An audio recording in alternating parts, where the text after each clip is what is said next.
Back to our series on Pirkei Avot, on our sagely teachings throughout history.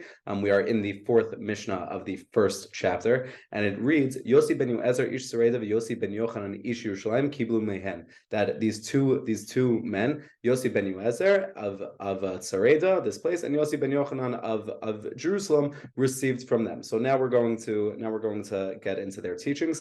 Yossi ben Yoezer ish Sareda Omer. So the first one we're going to talk about is Yossi ben Yoezer.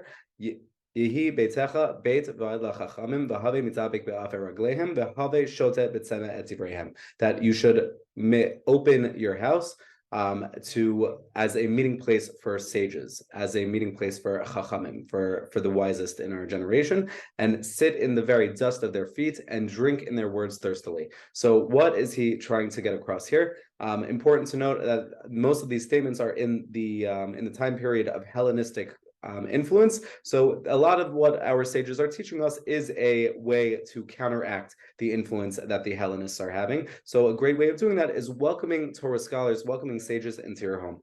As the old adage, the proverb says, show me who your friends are and I'll tell you who you are. We are who we associate with. So we become wiser by welcoming scholars into our homes, by surrounding ourselves with people who are better than us, and it only makes us better. And just as you would only associate with people who you want to be associated with, that would reflect well on you, so too scholars will not enter the house. They will not associate themselves with somebody who is not spiritually or morally sound. So it also forces you to be better, to say, I want scholars to be near me. I want them to come teach near me in my home. So I need to also raise the bar as to what I'm capable of doing, and also to show them that this is a place where they won't be judged for attending. On the matter of sitting in their dust, to try and understand what this means, generally we want to be humble when we're learning from great people. It's not an opportunity to show off how great you are by trying to go toe-to-toe with them, but rather to be able to say, in this regard, I know nothing, and I want to learn as much as possible from these great people in our home. And when we say sit in the dust, it reminds us to bring on this humility to ourselves. Oftentimes, especially today, we try and be competitive and show people how much we know, in a sense of giving ourselves greater worth. It might lead to a better promotion. But in this regard, in the pursuit of knowledge, in the pursuit of bettering ourselves,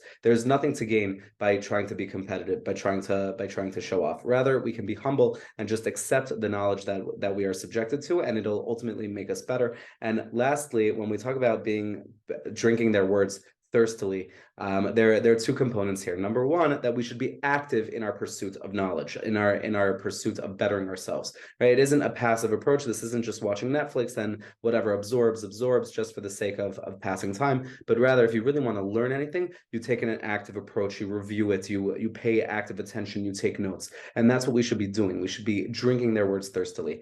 And if this becomes a regular part of your life, if you're constantly exposed to wisdom and knowledge and Torah scholars, you might get lax with Torah. You might say, oh, I'm part of this all the time. So if we view it as water, if we view it as something that we drink thirstily, it is something we'll actively take advantage of. We won't get bored of it. We won't get lax, because in the end of the day, there's nothing more meaningful to a thirsty person than a drink of water, than something to quench their thirst. And that is how we should view the opportunity to learn from Torah scholars. Looking forward to continuing with you tomorrow. Have an amazing day.